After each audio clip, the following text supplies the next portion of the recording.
好啦，咁多位六年班嘅同學仔，大家好啊！咁今堂咧就會同大家咧講解翻 B13嘅功課部分嘅。咁我哋咧首先咧去睇咗前面嗰個詞語填充嘅部分先。好啦，第一題咧，佢就話啦，我們應該好好乜嘢這個暑假的活動，為開學後嘅呈分試做準備。即係我哋通常咧會見到呢啲題目嘅時候咧，就先預想一下，咦究竟呢一個橫線上面會係寫啲乜嘢嘅詞語咧？咁既然後面嘅提示就話咗俾我哋聽，要為考試去做準備啊嘛，咁即係話我哋前面就應該點啊？喂，預先去做一啲計劃啦，或者係準備啦，係咪？OK，咁所以我哋睇下前面先，有邊個詞語係同計劃準備有關咧？喺我哋嘅第二段嘅第二行會見到規劃呢個詞語。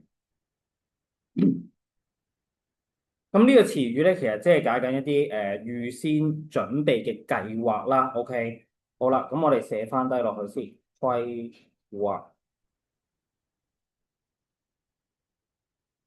好，跟住第二題，佢話啦，小月在100米短跑比賽當中遙遙領先，令其他選手乜嘢咧？好啦，估都估到啦。既然佢呢度有個提示話俾你哋聽，遙遙領先啊嘛，係咪？咁即係話啦，好大機會就係其他選手追唔上佢啊！咁有邊一個詞語係解緊追不上嘅意思咧？我望翻我哋篇章嘅第四段，咁我哋會見到第四段嘅第五行啦，就會出現呢個四字詞語叫做望塵莫及啊！望塵莫及。OK，咁我哋寫翻低落去啦。咁佢嘅意思即係話啦，哇唔得啊，距離太遠啦，追都追唔上啊。OK，望住佢，即係解我哋俗語所講嘅食塵啦嚇。OK，追唔到佢要食塵啦，咁解啦。望塵莫及。OK，好，咁跟住落嚟咧，睇下面啊。OK，佢段子題佢話啦，第二段最主要説明啲乜嘢咧？咁我哋首先咧，基本上做説明文嘅段子。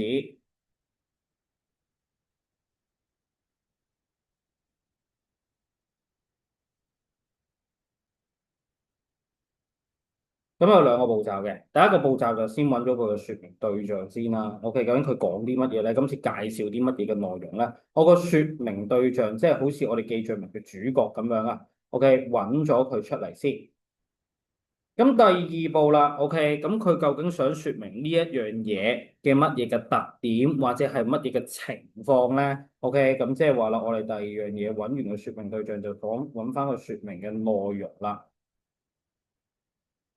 咁說明文嘅內容其實個範圍可以好大啦。OK，咁佢可以介紹啲乜嘢咧？介紹一啲嘅情況啦，佢可以介紹一啲嘅影響啦，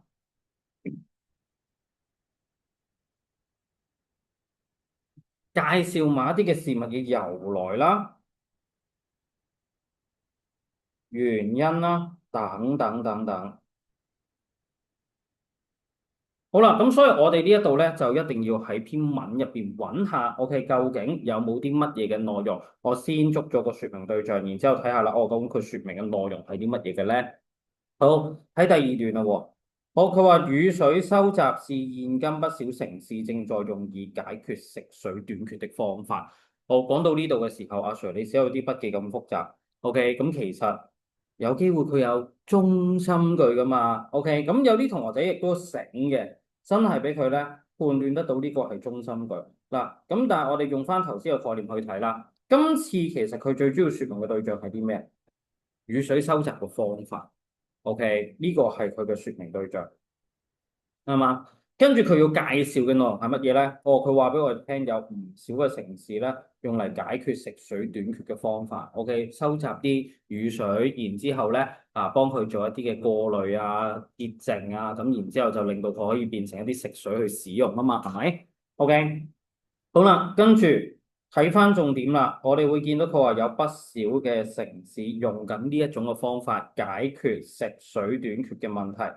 雖然佢似中心句啦，但係我哋睇下先，咦，佢有冇舉啲城市嚟做例子啊？有喎，OK，佢用咗香港嚟做例子。OK，1/3嘅土地咧規劃為集水區，用以收集同埋儲存雨水。OK。咁呢度咪解釋咗咯？哦，其中香港就係一個城市啦，去用雨水收集嘅方法解決食水短缺嘅問題㗎啦。好啦，咁當然啦，佢介紹嘅過程唔係淨係講佢有咁樣嘅用法，亦都會講下佢介紹下佢有啲乜嘢嘅限制啦，同埋佢一啲成效嘅部分啦。例如佢話啦，香港嘅降雨量唔穩定嘅，即係我哋好難控制得到，究竟佢幾時落雨，落幾多雨？OK，波幅多於2億立方米。過去10年全年總食水需求量咧超過9億3千萬嘅立方米啦。但每年嘅雨水收集量咧係佔總食水嘅2至3成，不足以應付龐大嘅用水需求啊！咁即係話啦，靠啲雨水咧，其實就唔能夠應付得晒我哋嘅食水嘅供應嘅。OK，咁佢呢度成個第二段咧就解釋晒啦。OK，雨水收集係唔少嘅城市用嚟解決食水短缺嘅方法，呢個係中心句先。咁佢要證明呢一樣嘢就用咗香港嚟做例子啦。OK。好，咁我哋咧睇翻啦，A、B、C、D 不少嘅城市其實咪對應緊有許多嘅地方咯，係嘛？OK，用收集雨水嘅方法嚟舒緩食水短缺嘅問題，咁我哋基本上咧對得晒嘅就只有 D 呢個選項啦，得唔得？好，跟住咧第四條咧，點解我頭先咧花咁多唇舌去同大家去解晒成個第二段咧？因為佢楞落去下面第四題咧，佢就問咗個問題，就話點解作者話雨水收集具有不穩定性咧？即係點解會咁唔穩定？頭先如果同學仔有留心聽的話咧，有個好關鍵嘅因素喺第二行嗰度出現。第二行段嘅第二行，佢話咩啊？香港嘅降雨量係唔穩定噶嘛？簡單啲嘅説話去講就係話，我哋唔能夠控制佢幾時落雨，落幾多雨啊？OK，咁所以呢度嚟講，第一我哋估唔估計得到啊？估計唔到。第二，我哋控唔控制得到降雨嘅數量啊？控制唔到，係嘛？OK，你變化術咩可以控制得到個天落幾多雨？啱唔啱？咁所以咧，呢個就係個原因啦。OK，香港個降雨量不穩定，個原因就係話我哋估計唔到佢落幾多雨，亦都控制唔到佢落幾多雨。咁啊，答翻呢兩個關鍵嘅字眼落去啦。OK，好，咁我哋一齊寫翻低先，因為人們啦難以估計和控制啦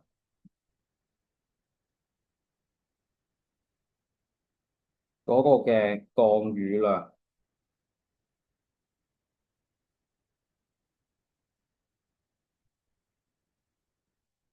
句號完咗佢啦。OK，咁呢兩個字眼咧係必須要出現嘅，必須要出現嘅。咁常犯嘅錯誤係啲咩咧？咁有啲同學仔好搞笑㗎。哦，香港降雨量並唔穩定啊嘛，咁呢個咪個原因咯。OK，咁但係你睇清楚條題目先，人哋問你咩啊？點解雨水收集具有不穩定性？跟住你話我因為香港嘅降雨量係不穩定嘅咁樣。咁其實你冇答過嗰條問題喎，你只係重複咗一次條問題嘅字眼啫。得唔得？所以你去呢一條題目難嘅就係話啦，你去推敲佢背後嘅意思究竟係啲乜嘢先？唔穩定個位，咦？點解唔穩定？因為我估唔到佢落幾多雨。第二就係我控制唔到佢落幾多雨。咁你要去寫翻呢兩個關鍵字眼出嚟啦。好，第五題咧，佢就話啦，第四段嘅粗體文字用咗邊種嘅説明手法啦？好，望一望先。佢話其實香港也在發展這種技術。但成熟度與新加坡相比，還是望塵莫及。好，而家佢將兩個嘅國家或者城市啦，OK，然之後做咗個比較，喺邊個字眼咧？相比啊嘛，OK，佢將香港同埋新加坡做緊個比較，咁所以其實咧呢個字眼已經出賣咗佢噶啦，做緊一個比較説明啊嘛，啱唔啱？咁所以我哋寫翻低。正確嘅答案咧，就會係比較説明嘅。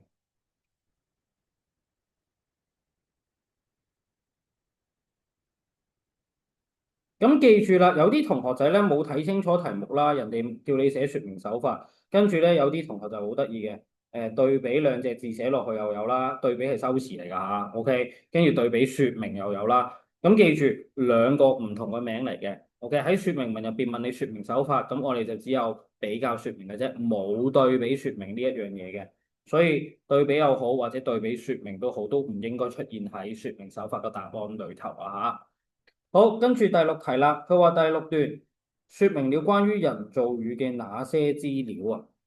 睇一睇先，第六段入邊，而家我哋扭開水龍頭，得到源源不絕嘅食水，恐怕咧終有一日會消失。呢一度咧，其實佢個題目上面就應該出錯咗嘅。OK，幫我改一改先，應該係喺第五段。第五段關於人造雨嘅邊啲資料啊嚇？OK，因為咧喺説明人造雨嘅過程應該就喺第五段嘅，咁所以有啲同學就話做唔到啊咁樣。OK，理解，因為佢本身條題目出錯。咁而家我哋糾正翻嚟啦，睇翻第五段佢點樣去説明人造雨先，從邊兩個方面？好，首先佢就説明咗個乜嘢咧？原理係啲乜嘢？哦，將啲化學藥劑咧抌向個雲層度，提高降雨嘅機會。OK，能夠為人類製造清潔嘅食水，疏解旱災，減輕冰雹、濃霧帶來嘅環境影響。OK，咁呢度已幾好喎，講下佢個原理啦。OK，講下佢嘅好處啦，係嘛？OK，呢啲係講佢個好處啊嘛，講佢個原理啊嘛。好，但係我哋留意下個關聯詞先，有不過兩個字。佢話用來催雨嘅化學藥劑可能會對環境有害，人造雨嘅成效存疑，成本就好貴，即係我要用好多錢啊。咁即係後面嗰度咧，其實就講翻佢一啲嘅壞處，得唔得？咁，咦，答案呼之欲出啦。首先介紹咗佢嘅原理，跟住落嚟講佢嘅好同壞。咁我哋對翻隔離嘅選項啦。原理就肯定揀㗎啦。OK，究竟點樣做到嘅咧？人真係可以製造雨喎。第二，好同壞，我哋可以揀咩啊？利弊啊嘛，係咪？利即係解好處，弊即係解壞處。咁所以呢度嚟講，我哋就揀翻 A 同 C 做正確嘅答案啦，得唔得？好，跟住咧，下面第七題，佢話根據文章內容，邊一項有關再造水嘅描述係正確嘅咧？好，A 新加坡嘅再造水不宜飲用。睇一睇先喎，新加坡佢個再造水部分咧，佢話啦係叫做新生水，係可飲用嘅淨水嚟嘅喎。咁即係話啦，OK，A 呢個陳述不宜飲用就錯啦。好，再造水有助解決水污染嘅問題。睇一睇先，文章嘅部分佢話將已經使用過嘅水淨化，或係將被污染嘅水循環再用喎。OK，咁所以呢句咧又啱喎。OK，可以解決啲水污染，即係本身啲水污糟邋遢㗎啦已經，但係因為佢再做過啦，將佢淨化咗啦，就可以將一啲污染咗個水啊變翻正常可以飲用啊嘛。咁所以解決係有助解決水污染嘅問題，呢個陳述係正確嘅，得唔得？好，咁穩陣少少，我哋咧配對埋剩餘 C 同 D 先啦。再造水嘅技術成熟，咁如果頭先有留意到個比較説明嗰一題嘅，我哋會見到咩啊？佢話成熟度同新加坡相比望塵莫及啊嘛，咁即係香港嘅技術其實未係成熟嘅。再造水推廣至落後嘅地區，呢個直情冇提及過啦，係咪？OK，即係有冇非洲啊，有冇出現再造水啊？咁佢冇講過，我哋就唔能夠將佢咧 OK 變成一個正確嘅陳述啦，得唔得？好啦，跟住咧第八題，佢話啦，文中提及到不同嘅解決水資源短缺嘅方法，認為邊一種更加適合喺香港推行咧？首先第一樣嘢，同學仔一定唔能夠答再造水，因為人哋已經話咁俾你聽啦，再造水喺香港係點啊？唔成熟噶嘛，佢嘅技術係唔成熟噶嘛，啱唔啱？咁所以你仲話啦，哦，香港最適合噶啦，咁就唔 OK。咁第五個啦，人造雨啦，好唔好啊，阿 Sir？咁你會見到啦，第五段入邊咧，同你講過就係人造雨嘅成效係存疑，成本即係要嘅錢要好多。咁所以咧有壞處嗰啲，或者篇文入邊講到明話啦，我香港做唔到嗰啲咧，我哋就可以排除咗佢先啦。咁仲有啲咩可以揀啊，阿 Sir？O.K. 雨水收集啦，跟住仲有乜嘢啊？仲有海水淡化技術喎。O.K. 海水淡化技術有冇得諗咧？好啦，睇下先。佢話啦，海水淡化技術咧可以將海水入邊嘅鹽分咧就去除，轉化為可以供人們用嘅淡水。OK，不過咧海水淡化技術嘅成本高昂，OK，同埋啦，佢咧大部分嘅國家唔願意投入大量嘅金錢啦，所以令到呢項技術冇辦法大力發展。OK，好，點解有啲國家唔願意投放大量嘅資源同埋金錢去做海水淡化技術咧？咁最基本一樣嘢就係唔係個個國家附近都有海噶嘛？OK，咁海水淡化技術對於香港嚟講，香港有啲咩優勢？香港係近海嘅城市啊嘛，得唔得？我話海水我要幾多就要幾多，咁驚唔驚話冇海水嘅資源啊？OK，咁我哋覺得咦 OK 喎，海水淡化技術，因為我哋香港近海有豐富嘅海水資源啊嘛，可以做得到啦。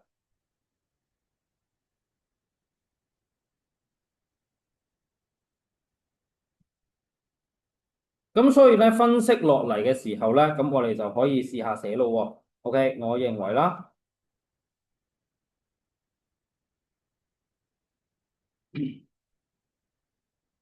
海水淡化技術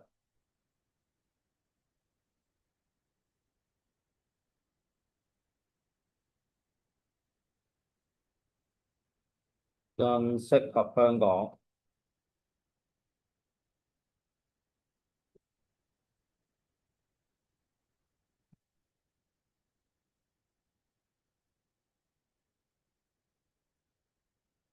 因為啦，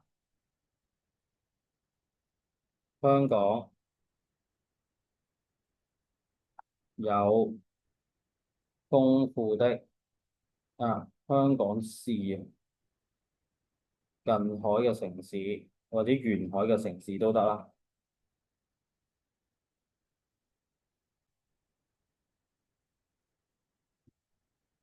有豐富嘅海水資源。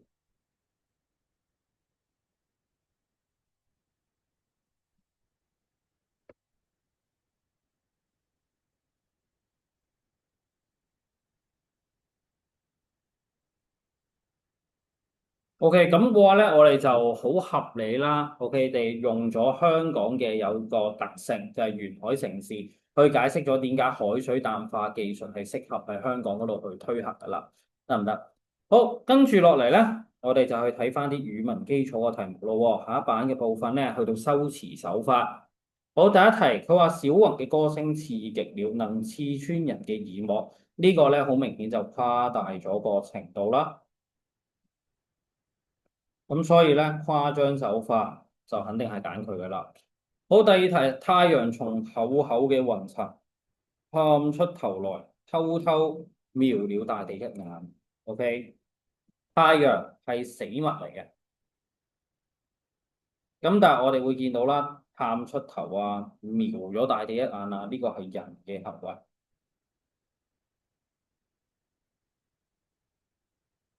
咁啊，正確答案就肯定係擬人手法啦。努力不是偶然，成功不是偶然，努力不是短暫，堅持不是口號。咁呢題亦都唔難啦，不是乜乜，不是乜乜，不是乜乜，句式相似出現咗3次。我哋之前學過啦，3句話以上嘅句式相似就會係咩啊？排比句啊嘛，得唔得？咁判斷個重點其實就喺呢一度啊嚇。OK，睇下佢有冇一啲相同嘅句式字眼，留意相同嘅句式字眼。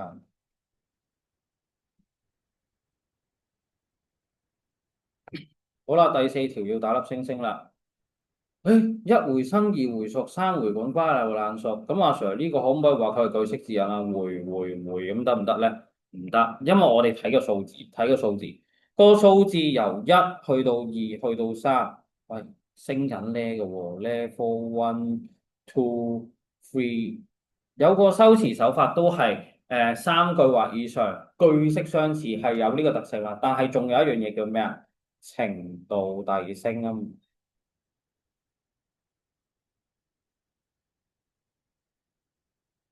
啱唔啱？好似上樓梯咁樣，OK，一級高過一級嘅，咁嗰個我哋叫做乜嘢？叫做層遞手法咯，得唔得？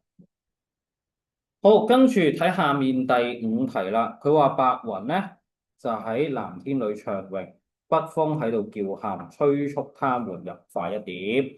OK，其實同第二題嘅做法一樣啊，都係有啲死物啦，然之後暢泳啊、叫喊呢啲係物扮人啊嘛，啱唔啱？OK，咁所以都係以人手法咯。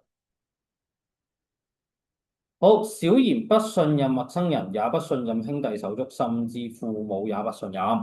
OK，咁你會見到咧，咦，陌生人唔相信 level one 啦，係嘛？信任程度最低。喂，兄弟手足信啦啩？唔好意思，佢都唔信啦，level two。OK，父母都唔信任，父母最親嘅咯喎。OK，level three。OK，咁高程度佢都唔相信啦。咁所以咧，呢個其實同第四題咧。又係有啲似啦，OK，都係三句話以上，程度上面遞升緊，OK，咁所以呢個都係循遞手法啦。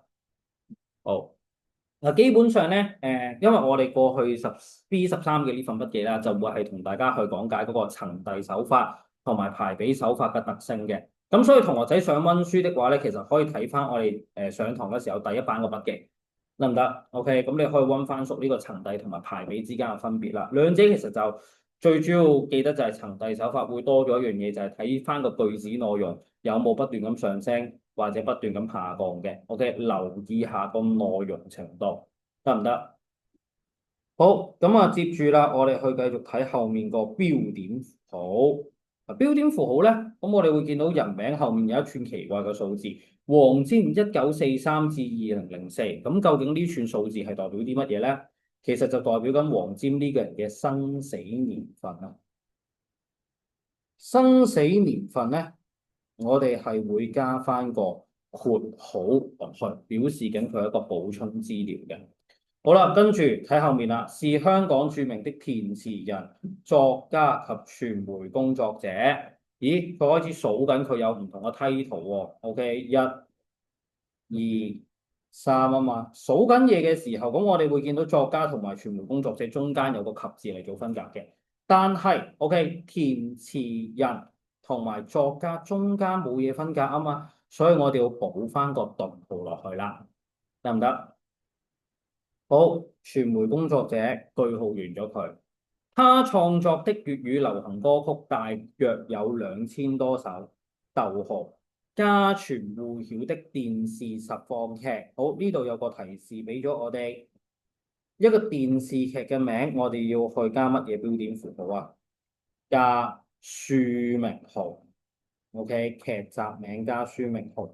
咁電視實況劇有好多啦，咁所以中間我哋都要加埋個破字號落去㗎。OK，用作指明個邊一個劇啦，指明個對象啦，咁我哋就會加個破字號俾佢。第二就係啦，OK，嗰個劇集嘅名稱，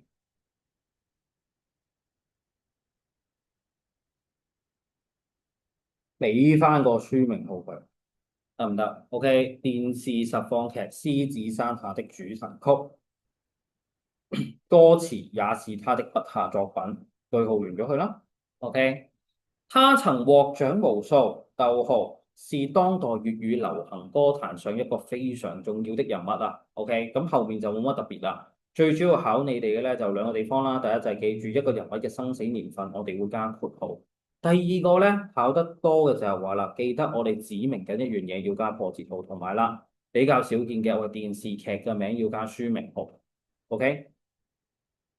好，跟住啦，我哋就睇詞義辨識嘅部分啦。小希的乜嘢是長大成人後到荷里活當演員？咁呢個好明顯啦，同夢想有關，啱唔啱？造型係同咩啊？OK，穿搭啦，OK，佢嘅衣着啦有關係噶嘛，係嘛？伙伴就係解朋友啦，咁你唔會講朋友係成為。荷里活演員嘅修養係針對住品行嘅，咁所以呢三個完全唔關事。OK，夢想即係形容緊一個人嘅目標理想，得唔得？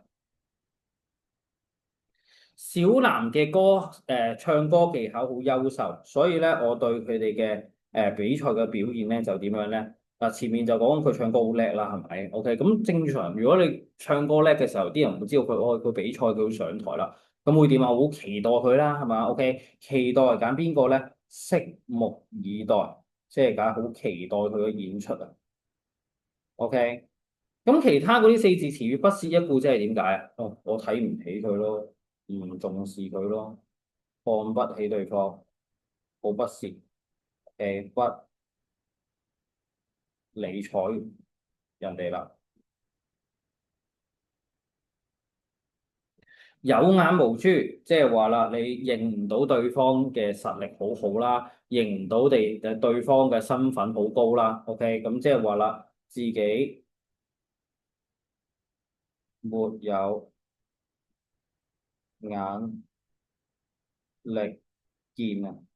OK，冇啲眼力見，我哋就叫做咧有眼無珠啦。刮目相看咧，即係話啦，對一個人改觀。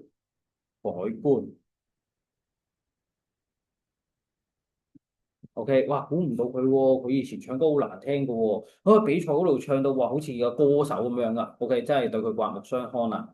OK，好，經過警方多日來乜嘢地追查，咁我哋要揾形容詞啦，係嘛？乜乜地揾個形容詞俾佢，終於找到掌握關鍵嘅線索了，鍥而不捨，指緊嘅係唔放棄啊，好唔放棄啊！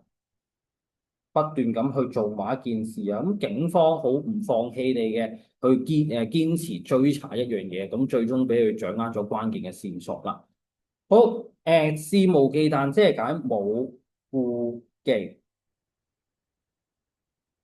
通常形容一個人好放肆嘅，OK，放肆，咁你唔好話啲警方好放肆冇禮貌咁樣噶嘛，係咪？咁所以呢個就唔關事啦。衝鋒陷陣咧，其實好容易就會呃咗啲同學仔，因為佢見到警方啦，然後見到衝鋒陷陣，覺得喂呢兩個字應該係拍埋一齊嘅喎，警方冇勇猛咁衝鋒陷陣。咁但係你諗下先，人哋係追查案啫，唔係捉賊啊嘛，得唔得？衝鋒陷陣係講一啲戰鬥嘅情況，得唔得？戰鬥嘅情況。咁但係好明顯嘅句子就唔係講緊啲警察去戰鬥啦。嫉惡如仇都容易呃同學嘅，因為嫉惡如仇嘅意思咧，即係解緊咧討厭罪惡啊。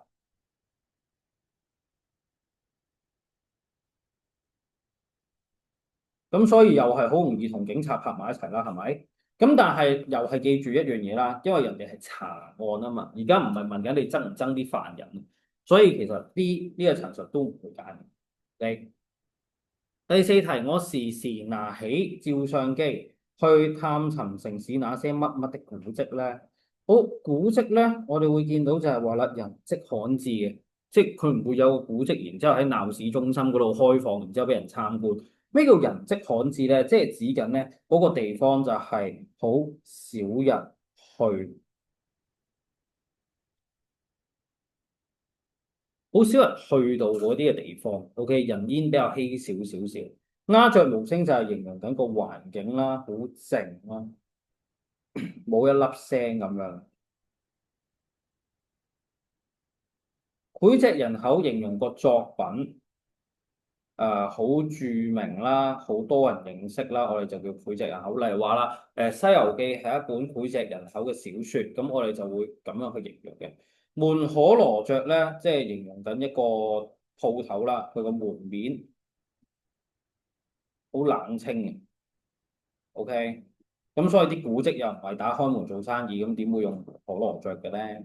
得唔得？OK，好啦，落到嚟咧，你會見到其實成個詞辨識，咁雖然寫咗好多筆記啊，有啲好多解釋啊，或者話翻俾你聽，最主要嘅其實就係話啦，每一個詞語其實佢都會按照住我哋平時使用嘅習慣，OK，有唔同嘅情況去運用嘅。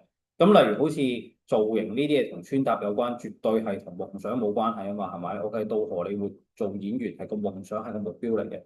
咁所以點會小希嘅造型係想做演員咧？咁好奇怪啊嘛！所以我哋咧將個詞語代入翻落去個句子入邊，睇下呢一個詞語擺落去咁樣用嘅時候，會唔會做到一個通順嘅句子？符唔符合我哋使用佢嘅習慣同埋情況先？OK，唔符合嘅時候，我哋就可以排除佢咯。OK，揾翻個最啱嘅就寫翻落去啦。好，最後嘅部分咧就係關聯詞辨識。乜嘢我們團結一致？乜嘢能夠克服困難？嗱，前面嗰句咧，佢係講緊一啲嘅條件。OK，我哋需要去做到呢個條件先得啊嘛。咁我哋講咩？如果假設有呢個條件，OK，我哋團結一致就能克服所有嘅困難啦。OK，好，跟住呈分試快到了，乜嘢努力不懈就能取得佳績。咁其實呢個都係條件，不過兩者有分別嘅。呢個係假設嘅，呢個係假設嘅。呢個係事實嚟噶嘛，係咪？OK，咁所以啦，只有才就會放喺第二句。OK，冇啊，冇得揀嘅。OK，淨係得努力不懈先至可以攞到佳績噶嘛，係嘛？好啦，第三題，隨大掃除期間，弟弟乜嘢作出幫忙？添亂惹事。我作出幫忙就係好嘅嘢啦，係嘛？咁但係添亂惹事就衰嘅嘢啦，即係佢有冇幫手啊？冇。OK，咁啊，反而添亂惹事，咁所以我哋揀 D 啦。不但不幫手，反而仲搞亂檔。OK，好啦，路途遙遠，沿途風景非常迷人。咁我哋睇翻啦，呢一度嚟講咧，首先我哋排除咗嗰個嘅因為同所以先，因為咧我哋唔會話啦，我因為佢好遠咯，所以啲風景好靚。喂，兩者冇因果關係嘅，即係唔會話因為個路程長咗，所以令到啲風景靚啊嘛，啱嘛？好，咁我哋揀乜嘢咧？路途遙遠就係一啲喂唔好嘅嘢嚟嘅。啊！但係咧，沿途風景非常之迷人，係好嘅嘢嚟嘅。前後性質相反，我哋可以揀乜嘢啊？揀雖然但是啊嘛，啱唔啱？雖然係好遠啊，不過咧好靚喎，值得我哋一去睇㗎咁樣。OK，好啦，馬魯斯感冒了，今天請假天嗱，今次咧我哋就可以用因果啦，因為佢病咗感冒，咁結果就請假日啦，係嘛？有因果關係啦，咁所以我哋用因為同所以。得唔得？最後一題啦，佢話弟弟乜嘢懂得彈琴外，懂得自己創作樂曲，呢個係遞進複句嚟嘅。Level one 放喺前邊，Level two 放喺後面。OK，啊，識得彈琴好叻啦，本身已經，哇，仲識得去懂得自己創作樂曲喎，咁梗係揀 C 啦。除了乜乜外啊嘛，還懂得自己創作樂曲啦，得唔得？好，咁關於咧 B13嘅功課講解咧就去到呢一度啦。咁另外就係咧，同學仔你有後面嗰啲詞語嘅填充啦嘅部分啦，咁記得完成埋佢，跟住上堂嘅時候俾我檢查埋啦，得唔得？好，咁啊呢一個嘅講解部分就去到呢一度啦。